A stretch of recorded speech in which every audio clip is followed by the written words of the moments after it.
अस्सलाम वालेकुम to everyone out there. It's me Nadia Ayaz और आप देख रहे हैं मेरा चैनल नादिया सेज।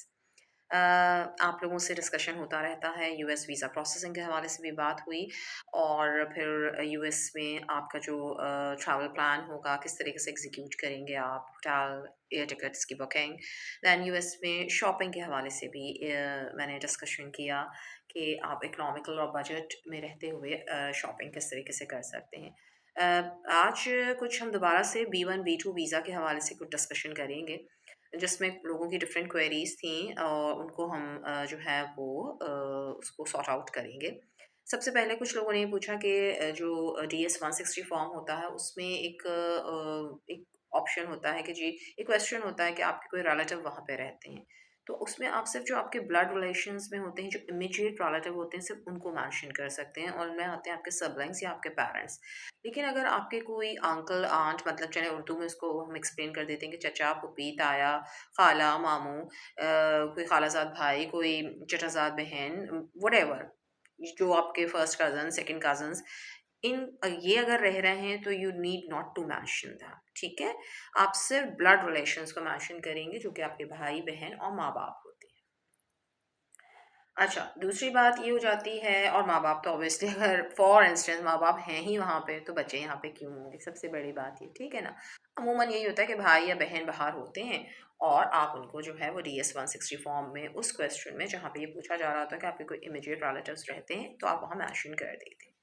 अच्छा, उसके बाद हमारे पास सेकंड क्वेश्चन ये था कि जो है वो इसका ये कितने साल का लगता है? तो देखिए, लगता तो ये 10 साल का, लेकिन अगर आपका पासपोर्ट 10 इयर्स का बना हुआ है, तो ये आपको 10 इयर्स का मिल जाएगा, ठीक है ना? अगर उन्होंने अप्रूव कर दिया, तो वो आपको 10 ईयर का देंगे।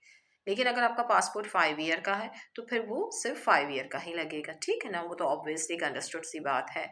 और इसीलिए बेहतर ये है कि अगर आप अप्लाई करने जा रहे हैं, कि मैंने तो बहुत रैंडम एक क्विक डिसीजन था, अचानक से जी पता चला कि जी वर्ल्ड कप हो रहा है, इसी वर्ल्ड कप, तो हमने सोचा कि जी कर लेते हैं, एक चांस ले लेते हैं, उसमें भी कोई श्योरिटी नहीं थी। ये लक पे भी थोड़ा बहुत डिपेंड करता है, सही है ना?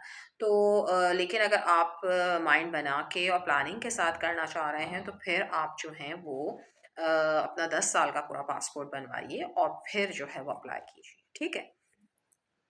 इसके अलावा जो है इसमें एक क्वेश्चन ये भी पूछा गया कि भाई अगर किसी की कोई ट्रैवल हिस्ट्री नहीं है, तो वो फिर क्या करे? तो देखिए, इसमें सिर्फ B1 B2 वीज़ा होता ही नहीं होता जो आप जा सकते हैं, इसमें और भी डिफरेंट कैटेगरीज होती हैं। B1 B2 तो वो टूरिस्ट वीज़ा होता है, उसके लिए ट्रैवल हिस्ट्री रिक्वायर्ड होती है, होना चाहिए, नहीं होगी तो चांसेस ब्लीक होते हैं, मतलब कम चांसेस होते हैं। लेकिन इसके अलावा भी यूएस के बहुत से वीज़ा होते हैं, जिसको मैंने कल के वीडियो में भी डिस्कस किया था कि आप H1 वीज़ा अप्लाई कर सकते हैं, जो हाउसवाइफ का होता है, लेकिन उसमें फिर आप वहाँ जाके कोई जॉब वगैरह नहीं कर सकती हैं अगर आप अपने हस्बैंड के पास जाना चाह रही हैं। J1 वीज़ा जो जॉब के लिए होता है, कुछ वीज़े ऐसे होते हैं जिसमें आप अपनी फाइनेंशियल एसेट्स को वहाँ पे डिक्लेयर करते हैं, वहाँ इन्वेस्टमेंट पर्पज़ से जा रहे होते हैं और वहाँ आप अपना कोई बिज़नेस स्टार्ट करना चाहते हैं, तो आप अपने आप को शो करेंगे कि मैं यहाँ एज़ अ बिज़नेसमैन काम कर रहा हूँ या बिज़नेस वूमन काम कर रही हूँ। लेकिन फिर यहाँ पे आपको अपना एक बड़ा सॉलिड प्रूफ देना होगा और एक कंसिस्टेंसी के साथ आप यू नीड टू शो कि जी मैं इतने अरसे से बिज़नेस कर रहा या कर रही हूँ और मेरे क्या रेवेन्यू मैंने उस वहाँ से जनरेट किए, ठीक है ना?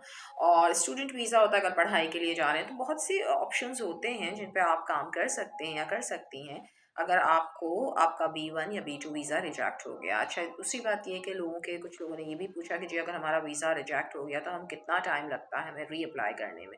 तो ऑब्वियसली थोड़ा-सा तो टाइम दीजिए, थोड़ा-सा तो तवक्कुफ़ रखिए, ये ना हो कि अभी आपका रिजेक्ट हुआ और इमीडिएटली आपने अप्लाई कर दिया, ठीक है? वो तो आप किसी एक कंपनी में भी जाते हैं इंटरव्यू के लिए और वहाँ से रिजेक्शन आ जाती है, तो ऐसा तो नहीं होता कि आप दूसरे दिन ही वहाँ पहुँच जाते हैं कि जी मैं अगेन वैकेंसी आई थी तो मैं अप्लाई करने आ गया या आ गई हूँ, ऐसा तो नहीं होता। तो फिर वही चीज़ यहाँ भी अप्लाई होती है, ठीक है? अच्छा, इसके अलावा मैं कुछ आपको चीज़ें शो करती हूँ जो देखिए, जो इनका अप्रूवल का जो होता है ना पर्चा, वो इट्स लाइक दिस, ठीक है ना? ब्लू कलर का होता है। जब वीज़ा अप्रूव हो जाता है तो हमें ये पेपर मिलता है, ठीक है?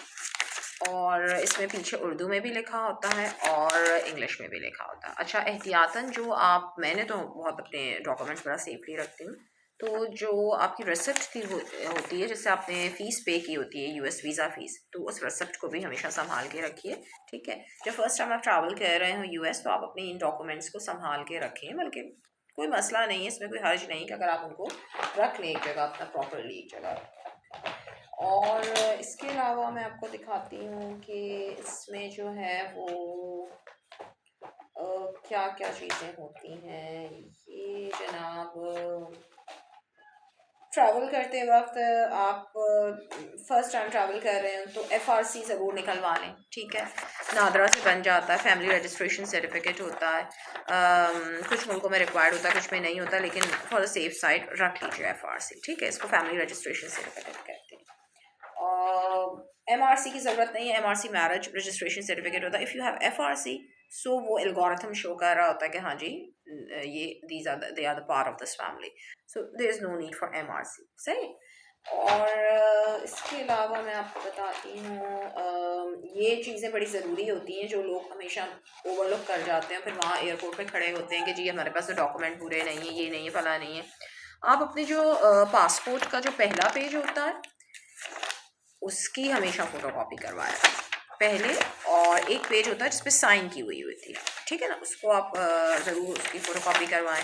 इसके अलावा जो आपका वीज़ा हो, वीज़े की फ़ोटोकॉपी करवा के रखिए, और कोशिश करें कि आप किसी ऑथेंटिक जगह से कराएं, क्योंकि यहाँ पे बड़े फ्रॉड्स होते हैं, हर जगह ही होते हैं। तो आपने एक चीज़ बड़ी मेहनत से हासिल की है, तो उसको कोशिश करें कि स्कैम ना हो कोई, तो किसी ऐसी जगह से फ़ोटोकॉपी करवाइए जो ऑथेंटिक हो।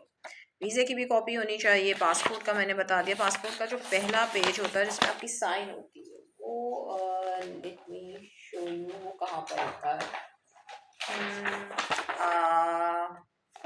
अच्छा, एक और डॉक्यूमेंट है मेरे पास, वो भी मैं आपसे शेयर करूँगी, लेकिन उससे पहले मैं आपको पासपोर्ट का वो पहला पेज दिखा दूँ। हाँ, आई गेस इस पेज का होता है रिक्वायर, हाँ जी, उसमें साइन हुई हुई होती है, ठीक है ना। तो ये पेज होता है, ये इसकी भी फ़ोटोकॉपी होनी चाहिए। तो अब टोटल मैंने आपको क्या बताया, पासपोर्ट के पहले पेज की जिस पर आपकी साइन हो, पासपोर्ट का ये वाला जहाँ पे आपके ऑब्वियसली सब इनिशियल्स आपके इंफॉर्मेशन आ रही होती है। इसके अलावा एक ब्लू स्लिप का जिक्र किया, और वो रिसिप्ट जरूर लेके जाएं जिससे आपने US वीज़ा पे की है, और उसकी आपको अलाइड बैंक से जो है रसीद मिलती है। अभी मैंने एक जगह पढ़ा कि जी किसी ने बताया कि जी वो US वीज़ा के लिए ऑनलाइन अप्लाई कर रहे थे, उन्होंने ऑनलाइन ही क्रेडिट कार्ड के थ्रू पेमेंट कर दी, तो वो फेक होते हैं। ऐसे जो पोर्टल्स होते हैं दे आर फेक, और क्योंकि कभी भी US वीज़ा की जो फ़ीस होती है ना, वो ऑनलाइन नहीं वो लेते, वो हमेशा आपकी जाती है, if I am not wrong this is allied bank, ABL, ठीक है ना, ABL से जाती है अलाइड बैंक, जो गवर्नमेंट बैंक है उसमें ही हमेशा वो लेते हैं। तो इस तरह के स्कैम्स में मत आइएगा। और FRC का बताया। इसके अलावा ये याद रखिएगा कि आपने जो है वो अपने ट्रैवल डॉक्यूमेंट्स के हवाले से मैं इसलिए आज आपको बता रही हूँ कि ये होना ज़रूरी है। अक्सर लोग बड़े परेशान हो जाते हैं। आपका जो होटल बुकिंग है वो कंफर्म्ड होनी चाहिए, टेंटेटिव नहीं होनी चाहिए। तो वो कंफर्म बुकिंग का जो फ़ोटोकॉपी उसका निकाल लें, प्रिंट आउट निकाल लें, ठीक है।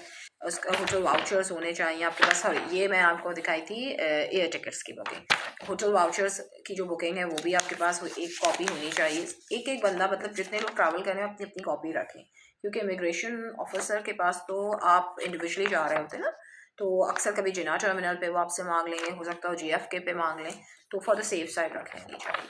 इसके अलावा अगर आपने वहाँ पे कोई गाड़ी बुक कराई है तो उसका एक ट्रांसफ़र वाउचर आपसे पूछ सकते हैं कि आप यहाँ एयरपोर्ट से जो है वो वापसी होटल कैसे पहुँचेंगे, क्या मीन ऑफ ट्रांसपोर्टेशन होगा, कोई रिलेटिव लेने आएगा, या आपने कोई कार बुक कराई, तो एट दैट टाइम आप शो कर सकते हैं जी मेरी कार बुकिंग हुई हुई है और मैं उससे जो है वो अपने वहाँ पे पहुँचूँगा, अपनी डेस्टिनेशन पे अपने होटल पहुँचूँगा या पहुँचूँगी।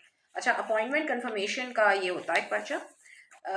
जब आप जो है वो आपका कंफर्म हो जाता है, आपका DS-160 फॉर्म सबमिट हो जाता है, तो आपका एक अपॉइंटमेंट का प्रिंट होता है जो आप निकलवा के रखें कि जी इस डेट को मेरा ये इंटरव्यू की डेट मिली है।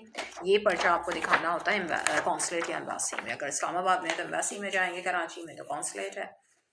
और जनाब बस ये सारी इंफॉर्मेशन थी जो मुझे आपके साथ शेयर करनी थी। और इसके अलावा ये है कि अगर आपकी कोई और क्वेरीज हों तो आप यकीनन मुझसे पूछ सकते हैं, ठीक है ना, and I am here to reply back.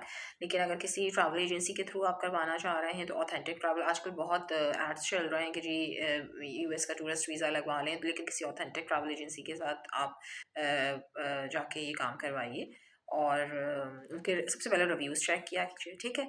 और थैंक यू सो मच, मेरे चैनल को लाइक करें, शेयर करें, सब्सक्राइब करें। टिल देन, अल्लाह हाफ़िज़।